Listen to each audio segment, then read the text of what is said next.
안녕하세요. 파이썬을 강의할 박종원 강사입니다. 저희 이번에 1년짜리에 대한 강좌에 대한 제목을 잡았는데요. 그 제목으로는 대화형 인공지능을 활용한 파이썬 강의예요. 어쩌면 GPT 같은 대화형 인공지능을 활용해서 파이썬을 어떻게 잘 만드는지, 또는 파이썬을 통해서 대화형 인공지능을 어떻게 학습해서 어떻게 더 효율적으로 활용할 수 있는지가 우리의 최종 목표라고 잡았고요. 그걸 위해서 파이썬을 공부하고 관련된 플랫폼들을 많이 개발해 보면서 그걸 응용하고 어떻게 같이 코어하고 아니면 그 플랫폼 이용해서 좀 더 고도화시킬 수 있는지, 그거에 대해서 종합적으로 다 다룰 거기 때문에 최종 목표에 대한 부분을 제목으로 잡았습니다. 이제 앞으로 재미있게 1년 동안 같이 파이썬을 배워보도록 하겠습니다. 첫 번째로는 이제 문법을 배워야 되잖아요. 그래서 문법 과정은 한 달로 잡았고요. 첫 번째, 변수와 리스트의 개념에 대해서 설명을 드릴게요. 다른 강좌에서는 이 리스트 변수에 대해서는 되게 짧게 설명하고 넘어가는데요. 저는 좀 길게, 좀 디테일하게 설명하는 시간을 갖도록 할게요. 첫 번째, 수업에 들어가기 전에 여러분이 왜 파이썬을 해야 되는지, 그 대화형 인공지능과 파이썬이 무슨 연관이 있는지에 대해서 설명을 하고 수업으로 들어가도록 하겠습니다. 그래서 GPT에서 여러분들 많은 질문을 하잖아요. GPT를 통해서 내가 대답을 듣고 싶은데 어떤 질문과 대답이 아니라 미리 예측을 한번 해볼게요. 한국 인구가 2030년에는 도대체 몇 명이나 될까라고 너는 예측 한번 분석 좀 해줘봐 라고 좀 대화를 한번 시도해볼게요. 그래서 GPT야, 그래서 과거 한국 인구 데이터를 학습해줘. 이유는 미래 예측에 활용할 거야 라고 구체적으로 해주면, 미래 예측으로 해서 이제 과거 데이터를 이제 수집하는 시간을 가질 거예요. GPT 같은 경우는. 그래서 총 인구, 그래서 연령별 인구, 성별 인구, 여러 가지 조건별로 인구 데이터를 가지고 하는 거죠. 그래서 추천 데이터는 통계청 데이터, 우리가 중요한 그 데이터를 근간으로 해서 그 남성 인구, 여성 인구, 1990년대부터 2000년, 2001년 계속 수집을 해오죠. 그래서 예측은 너는 뭐뭘 할 수 있어, 이런 데이터를 가지고 넌 예측을 할 수 있어 라고 하는 거죠. 그래서 예측 시나리오 시뮬레이션 같은 경우로 반영을 할 수 있고요. 정책 반영을 해줘. 우리나라 현재 그 이민 정책 비율에 대한 반영을 수치를 대입해줘. 이렇게 출산 장려 정책에 대한 예산을 대입해줘 라고 해서 변수를 많이 집어넣는 거죠. 그래서 예측을 하는 걸 대화형 인공지능을 통해서 같이 풀어볼 수가 있습니다. 데이터에 대한 걸. 근데 그게 근거가 있잖아요. 얘는 어떻게 예측했을까? 그걸 한번 살펴보죠. 그리고서 예측을 합니다.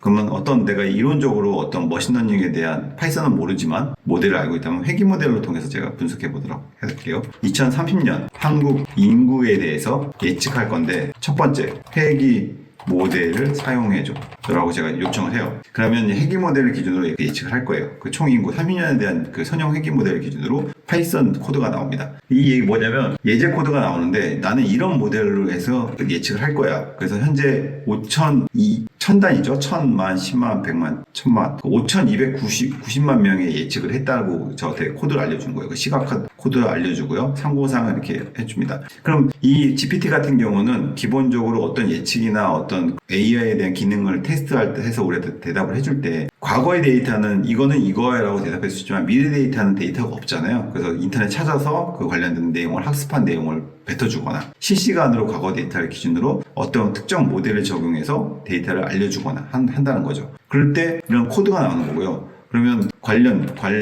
분석을 지역별로 알려줘. 예측을 해줘. 지역별로 분포에 대한 것도 궁금하잖아요. 이렇게 되면 코드 예제를 통해서 너는 이걸 예측할 수 있어. 내가 돌렸던 예측 코드는 이거야. 그럼 너 이걸 활용해서 한번 해봐라고 파이썬 코드를 알려준 거예요. 그럼 적어도 문법은 볼 줄 알아야지 그걸 제가 고도화시킬 수 있는 거잖아요. 그렇기 때문에 여러분은 파이썬에 대한 기본적인 문법을 알고 저런 데이터 갖고 어떻게 활용해서 예측하는지를 한번 공부해보는 시간을 가지면 여러분이 응용력이 굉장히 넓어질 거란 얘기죠. 공대생들은 어떤 코딩을 할 때 굉장히 배울 게 많아요. 데이터베이스부터 OS, 네트워크. 하지만 이 파이썬에 대한 데이터 분석 자체는 그런 많은 지식 난리지가 중요한 부분이 아니라 데이터에 대한 내 머릿속에 개념이 중요한 거기 때문에 문과, 이과, 의대 상관없이, 체대 상관없이 모든 사람들이 이 기본적인 파이썬을 공부하고 나서 그거에 대한 데이터 분석까지 들어간다면 여러분의 지식 수준은 굉장히 넓어질 거라고 판단한다는 거죠. 그래서 분석을 해서 이렇게 하는데 항상 코드를 통해서 이렇게 알려주네요. 예측 분석해서 해주는데, 그럼 내가 이 코드를 기준으로 예측 분석을 할 수 있는 거예요. 그러면 얘가 어떤 그 모델로 했잖아요. 복사해서 내가 이 파이썬 코드를 기준으로 이 모델 말고 좀 더 효율적이고 정확하게 분석 가능한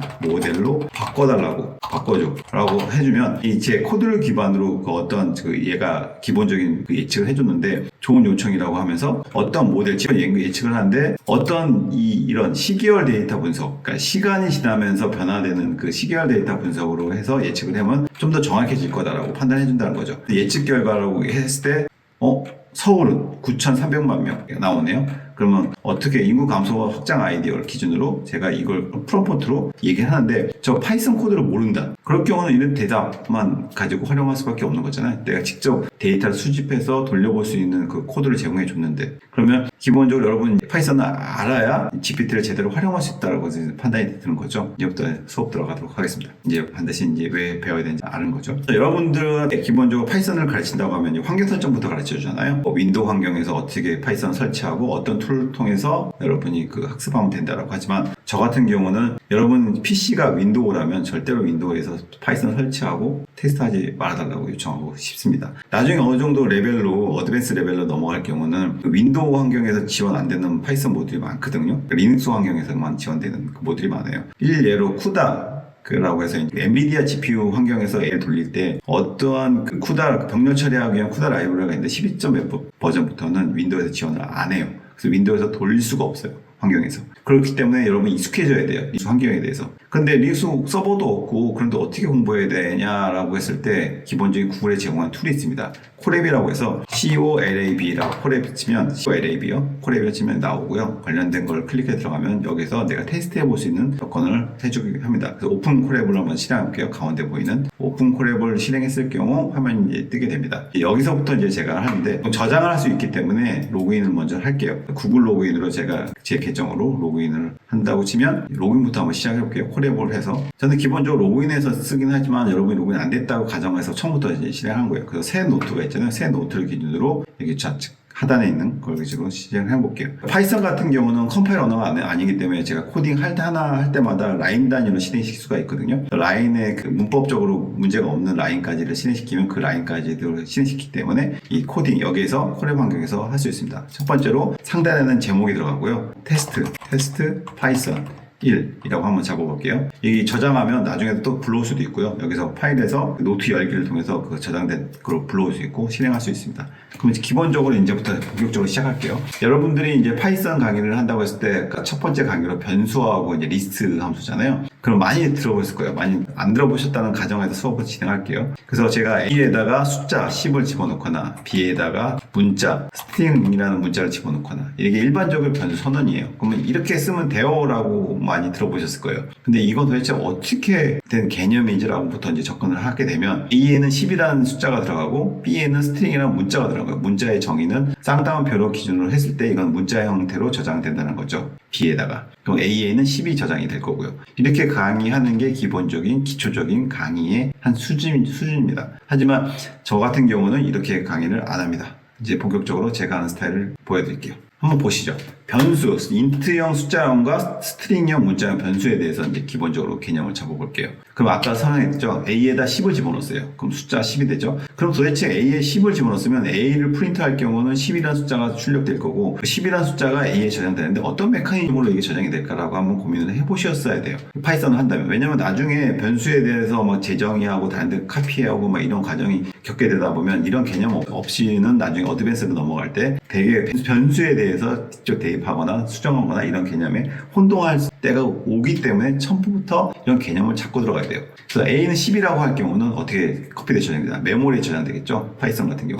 그래서 모든 언어는 변수에 대한 데이터 값을 저장하면 메모리에 저장하게 됩니다. 그러면 레퍼런스라고 해서 A라는 방이 하나 생기게 돼요. 이 A라는 방에는 레퍼런스라고 해서 10이 저장되는 어느 데이터가 저장된 곳에 주소값을 갖게 되는 게 레퍼런스라는 개념입니다. 그러면 1을 만들어놨죠. 그 다음에는 10이잖아요. 그 10이라는 데이터를 만들어야 돼요. 그러면 오브젝트라는 공간 안에 10이라는 데이터를 저장하거든요. 파이썬 같은 경우는. 그래서 한 10이라는 것만 저장하는 게 아니라 오브젝트의 그 클래스를 지정을 해요. 이거는 인테저, 클래스 정보가 인테저, 그 숫자 형태의 데이터라고 저장해주고요. 데이터 값은 10이라는 데이터 값이 들어간 오브젝트 형태의 메모리 한 공간에 저장을 합니다. 그러면 A라는 공간은 레퍼런스가 있잖아요. 그 위치값만 갖고 있다고 했잖아요. 그러면 오브젝트는 그 자기의 위치값을 한 공간에 저장을 해요. A를 프린트할 경우는 A의 레퍼런스 값을 기준으로 주소값, 메모리 주소값이에요. 그 메모리 어느 위치에 있다라는 그 데이터 값이 16진수로 된 그 데이터 값을 기준으로 오브젝트를 접근해서 너의 데이터 타입은 뭐야? 인테저. 너의 데이터는 뭐야? 10. 이런 걸 끄집어내서 화면에 뿌려주게 되는 거죠.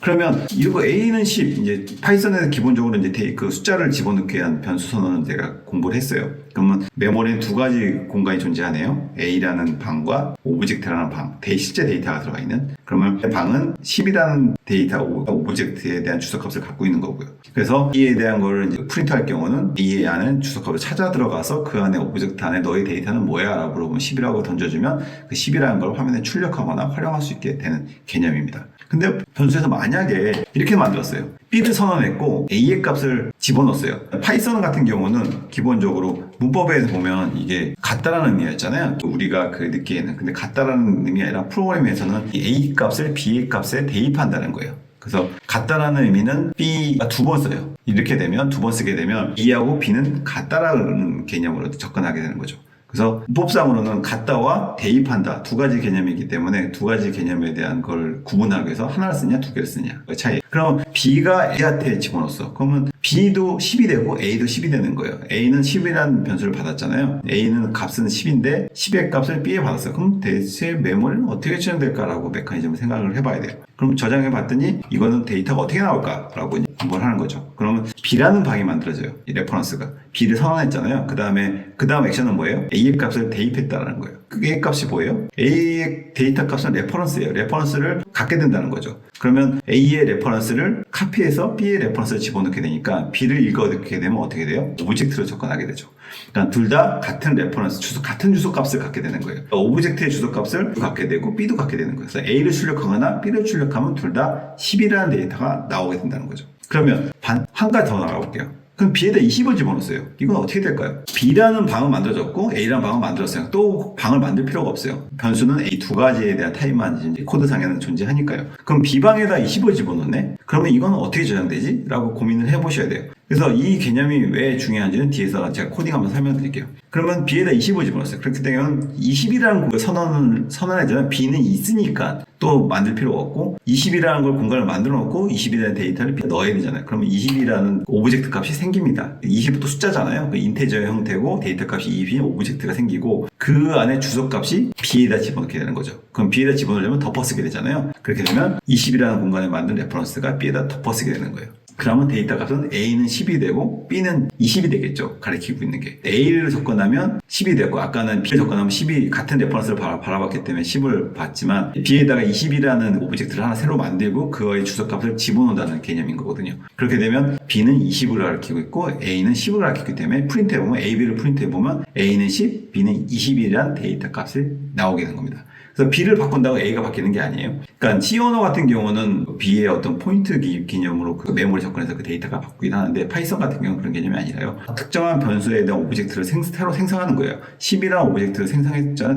20이라는 데이터 오브젝트를 생성했고요. 새로운 공간에다가 10과 20이 생긴 오브젝트가 두 개가 생겼잖아요. 위아래로. 그러면 20이라는 그 오브젝트 값을 B에다 대입한 거기 때문에 기존에 B 갖고 있는 주소값 위에다 덮어쓰게 되는 케이스가 되는 거예요. 그럼 B로 접근하면 22라는 공간에 접근을 하게 되는 거죠. 코딩 해볼까요? 자, 여기 했어요. 아까 공간처럼 코딩을 해본다고 치면, 자, 볼게요. 그럼 B에다가 A를 집어넣게 돼요. 그러면 프린터를 해보면, 이거 프린터 같은 경우는 형태, 나중에 프린터 설명드릴게요. 이걸 출력한다는 거예요. 그러니까 A 데이터 값을 출력한다는 거예요. A 값 출력하는 게 아니에요. A 주소 값을 출력하는 게 아니에요. A 공간 안에는 그 주소 값이 있잖아요. 그래서 프린터에서 A를 출력한다는 얘기는 A가 갖고 있는 데이터 값을 출력하는 거기 때문에 찾아달라는 거예요. A 공간의 주소 값을 기준으로 오브젝트의 위치를 찾아가서 너의 데이터의 위치 값을 알려줘라 하면 그 데이터 끄집어내서 화면에 뿌려준다는 거죠. 그러면 A는 10을 집어넣고 B에다는 A의 그 레퍼런스 값을 집어넣기 때문에 A, B는 동일한 10이 출력될 겁니다. 그래서 콜앱 같은 경우는 컨트롤 엔터를 치거나 여기 이거 실행하는 바를 클릭하거나 그러면 이렇게 돼서 결과가 나와요. 이런 식으로 콜앱은 바로바로 실시간으로 제가 테스트하면서 여기서 할 수 있고요. 굉장히 긴 코드도 여기서 실행을 할 수가 있어요. 자, 여기서 변수가 있죠. 변수, 숫자에 대한 변수를 제가 선언했던 거예요. 똑같아요. 문자도. 여기서 코드를 이 안에서 실행시킬 수 있고 코드 하나 더 만든다면 이걸 클릭하면 코드 하나 더 실행됩니다. 위아래를 분리시키는 거죠. 세션은 하나씩 시켰기 때문에 이게 다 메모리에 들어가 있어요. 하기 전까지는. 그래서 이제 똑같이 B에다 제가 박이라는 제 성어를 집어넣고 B에다가 A를 집어넣고 똑같이 프린트해서 A하고 B를 출력해라. 그러면 콤마로 하면 둘 다 출력하는 거예요. 띄어쓰기에서. 그럼 A는 박이 들어갔고 레퍼런스가 B 넣었으니까 A가 가리키는 박과 B가 가리키는 박이 두 개 똑같이 박박이 출력된 거죠. 근데 여기서 한 가지 의문. 그러면 여기서 둘 다 A는 B가 박이 됐잖아요. 그럼 B에다가 내가 만약에 김이라고 넣었어요. 김씨. 그러면 A의 공간, 그러니까 아까 B가 가리키는 레퍼런스는 박이었죠. 이제 실행시킨 거 보면 A가 가리키는 레퍼런스는 박이었어요. A, B를 출력하면 박이 출력이 돼요. B에다가 김을 넣네요. 그러면 처음에 B는 레퍼런스 갖고 있는 방이 이미 만들어져 있죠. 상단에. 그러다가 B는 김이라고 넣었으면 만들어진 방 안에다가 김이라는 오브젝트, 이건 스트링이라는 오브젝트 클래스에 대한 네임을 갖고 있는 데이터 값의 레퍼런스를 넣는 거예요. 그러면 그걸 찍게 되면 박과 김이 찍히겠죠. A는 바뀐 게 없고 B만 바뀌었겠죠. 바뀌어서 이거 출력하다 보면 박과 김이 출력되는 겁니다. 그래서 변수라는 거는 각각의 공간에 설정이 되는데 그 안에 데이터 값이 갖고 있는 레퍼런스에 대해서 데이터를 접근하는 거기 때문에 저희가 만들어진 김이라든지 박이나 만들어진 오브젝트 안에는 항상 새로운 공간에 생긴다. 그 새로운 공간에 그 위치 값을 덮어 쓴다. 라고 해서 B를 바꿔도 안 바뀐다. 라고 하는 개념이에요. 나중에 리스트까지 이런 거 왜 설명하냐면 리스트까지 가면 되게 복잡해집니다. 설명드릴게요. 그래서 이런 건 개념을 배웠어요. 그렇다면 만약에 제가 이거 변수에 대해서 배웠잖아요. A는 10, B는 string이에요. 이렇게 해놨어요. 그러면 이걸 언제 쓰냐라고 보면 딱 보면 Ag 그리고 이거 패밀리 네임이죠. 패밀리 네임에서 줄여쓸게요. F네임이라고 해서. 그래서 이건 아니죠. 만약에 40세라고 한다면 패밀리 네임은 박이고 나이는 40이야. 이런 데이터를 저장하게 되죠. 그러면 공간이 몇 개 생겨요? 총 4개가 생기죠. age에 대한 레퍼런스를 갖고 있는 방과 F네임, 패밀리 네임에 대한 방을 갖고 있는 게 생기고 40이 저장된 클래스 오브젝트 공간이 생기고 박이 저장된 오브젝트 공간이 생겨서 총 4개의 공간이 생기게 되는 겁니다. 그 방 안에는 레퍼런스 값, 주소 값이 갖고 있고요. F네임도 주소 값을 갖고 있는 거예요. 여기서 한번 출력해 볼까요? 그러면 파이썬에서는 타입이라는 게 있어요. 타입, T-Y-P-E. 타입이라는 게 있는데 그걸해서 age를 한번 찍어 볼게요. 그래서 이 사용 방법, 펑션이거든요. 그러니까 파이썬이든 뭐든 프로그래밍 랭귀지에서 여러분이 프로그래밍 랭귀지를 아무것도 몰라. 개념이 어려울 수 있는데요. 이제 본다면 주석은 샵이에요. 그래서 함수 이름이 들어가고 그 안에 가로 열고 가로 닫으면 여기 어떤 데이터 값을 제가 이제 집어넣는다고 했을 경우 이 함수 내에 프로그램이 돌면서 그 안에 그 리턴 값, 반환되는 데이터 값으로 전환해서 뿌려줍니다. 그러면 내가 C에서 받아서 리턴 값을 받을 수도 있고요. 받은 거를 리턴한 값을 화면에 바로 출력할 수도 있는 거고요. 함수 이름이 타입이라는 게 있는데 이 데이터 타입을 출력해 준다는 거죠. 리턴해 준다는 거예요. 프린터 찍으면 얘는 도대체 어떤 데이터가 클래스라고 나오네요. 클래스 인티저형이에요. 그러니까 타입이라고 찍은 명령어 찍으니까 age 안에는 데이터 값 클래스 이름이 인티저형, 그러니까 숫자형이다라고 알려주는 거예요. int는 인티저라고 해서 숫자형의 줄임말이에요. 그렇기 때문에 내가 집어넣은 40이라는 숫자를 갖고 있고 어느 공간에 오브젝트에 40과 저 인티저라는 클래스 네임이 들어가 있다고 했잖아요. 그러면 그 클래스 네임에 대해서 출력해주는 케이스인 거죠. 그럼 만약에 여기서 클래스 네임을 출력했다고 치면 그 다음 출력을 할 경우 뭘 찍냐? age. 단순히 데이터 값을 찍는다고 했을 경우는 클래스의 인티저 형태고 데이터 값은 40이라는 거예요. 그 오브젝트에는 이 숫자 40과 인티저 형태에 대한 인포메이션이 들어가 있다는 거죠. 그러면 F네임을 한번 반대로 찍어볼까요? F네임에 대해서 타입이 어떤 거고 그걸 한번 찍어볼게요. 그럼 박을 집어넣으니까 박이 나오겠죠? 근데 클래스 네임은 아까 인티저였는데 이게 스트링이에요. 스트링의 줄임말이에요. 세 글자로 줄여준 거죠. 그러면 현재 F네임은 str이라는 클래스, 그러니까 박이 저장된 공간 안에 클래스 네임은 str이 된 거고요. 40이 저장된 공간에 클래스 네임은 인티저 형태가 된다는 거죠. 그러면 데이터의 속성까지도 같이 오브젝트 안에 저장하고 있다라고 보시면 돼요. 그래서 다른 C언어나 이런 거는 변수 선언할 때부터 어느 공간에 들어가는 데이터 타입을 픽스를 시키는데 파이썬 같은 경우는 그렇지 않습니다. 데이터를 만들고 거기에 레퍼런스만 집어넣기 때문에 어떤 데이터든지 들어갈 수 있어요. 그 일례로 한번 설명드릴까요? 그래서 제가 E에다가 10을 넣었어요. 그리고 A에다가 다시 박을 넣었어요. 그러면 이게 오류가 날까요? 아니면 오류가 안 날까요? 보면 오류가 안 납니다. 정상이 출력됐죠? 그래서 1을 출력하면 프린트해 보면 박이 출력돼요. 원래 10이 숫자로 넣었잖아요. 그럼 여기서 방 공간이 몇 개 생겼을까요? 한번 짚어보죠. 여기서는 3개가 생겼어요. 왜냐하면 A의 레퍼런스 값을 갖고 있는 A의 방이 생겼을 거고요. 10이 저장된 곳과 박이 저장된 공간이 따로 저장돼 있을 거예요. 처음에는 10이 저장된 곳에 주소 값을 저장해 놨다가 다시 박이라는 공간을 만들어 놓고 그 주소 값을 A에다 저장하니까 A가 가리키는 건 박은 없어졌죠. 그리고 10이 없어졌죠. 그리고 박을 가리키고 있잖아요. 그러면 출력해보면 박이라는 문자형이 나오게 됩니다.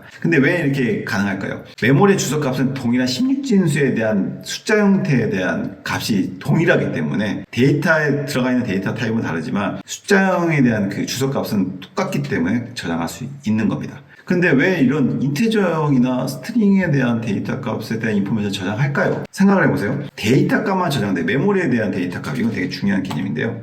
메모리에 대한, 메모리가 이제 이 공간이 있다고 하면 이 공간 안에 만약에 제가 하는 메모리 공간을 따질게요. 그럼 이 공간 안에 저장이 됩니다. 메모리는 어떤 특정 전자가 이 공간 안에 있으면, 약간 디폴트의 전자가 있으면 1이 되는 거고요. 비어있으면 아무 전자가 없다. 그럼 0이 되는 거예요. 그럼 데이터 값은 두 개가 1, 0으로 들어가는 거죠. 기본적으로 다 0으로 세워지겠죠. 데이터 값이 이진수로 들어갔다고 보시면 돼요. 이진수로 들어가기 때문에 이렇게 공간에 저장됐고, 이렇게 저장되거나 이거에서 어떻게 보면 1, 0, 1, 1로 저장이 돼요. 그래서 이 데이터가 숫자로 저장되기 때문에 이걸 읽어드려야 되는데 이게 숫자인지 이진수 숫자로 변환해서 읽어야 되는지 아스키 코드로 해서 이 숫자를 문자로 바꿔서 표현해 디스플레이 해야 되는지를 모르는 거예요. 파이썬은 변수에 대한 선언에 대한 데이터 타입이 없잖아요. 그 C 언어 같은 경우는 이렇게 앞에다 인테저라고 넣거나 캐릭터라고 넣거나 이렇게 해서 데이터 타입을 지정하기 때문에 변수 자체에 대한 속성이 정해져 있어요. 파이썬은 A, 10, A는 박 이렇게 저장하기 때문에 데이터 타입은 A에는 없습니다. 단순히 주석값만 들어가 있는 거죠. 그러면 저장된 박이라고 저장된 공간이 박이라고 한다면 예를 들어서 박이라고 해볼게요. 박이라고 한다면 이게 캐릭터 형태라고 하는 데이터 값이 어딘가 메모리에 그 숫자 형태로 저장돼 있다면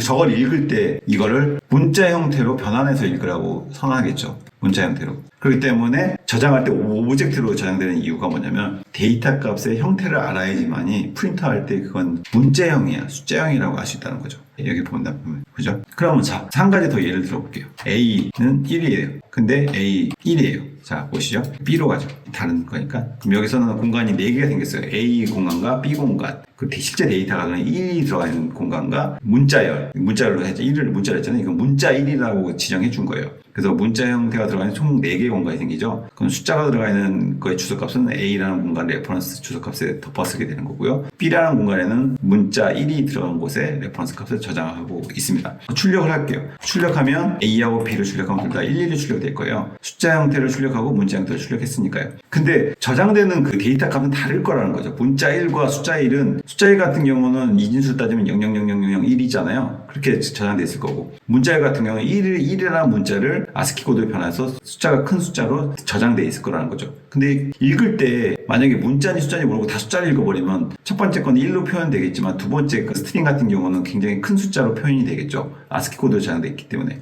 그렇기 때문에 이진수로 변환해서 그 코드 값을 다시 이진수로 변환해서 저장돼 있기 때문에 그래서 오브젝트 형태로 저장이 되는 겁니다. 그 데이터에 있는 곳을 찾아 들어갔더니 데이터만 있으면 이게 어떤 속성인지 모르잖아요. 그렇기 때문에 두 가지 한번 찍어볼까요? 타입을 A와 각자 타입 B를 넣으면 그죠? 이렇게 하면 첫 번째 A는 인테저형 클래스 인포메이션을 리턴해줍니다. 정보를 갖고 있다는 거죠. 숫자형이라고. 두 번째는 스트링이라는 인포메이션 클래스를 갖고 있다는 얘기죠. 이런 식으로 개념이 되는 거예요. 이제부터 머리가 복잡해지기 시작하여 리스트로 들어가게 되면 리스트 다른 개념이죠. 어레이라고 해서 굉장히 많은 데이터를 한꺼번에 저장해서 그거에 대한 데이터를 표현해주는 방식인데요. 여기까지는 한번 이해되셨나요? 복잡하면서도 쉬울 겁니다. 쉬우면서도 복잡할 거고 이런 식으로 데이터가 어떻게 저장되는지 개념을 안 잡고서 들어가게 되면 지금 이 시간에 이해가 안 됐다고 하더라도 걱정하지 마세요. 계속 지속적으로 관련된 변수에 대한 거를 설명하다 보면 어느 순간에 이해되는 시간이 올 거고요. 그래 코딩을 좀 알겠다, 좀 아시는 분 같은 경우는 이거에 대해서 좀 아시게 될 겁니다.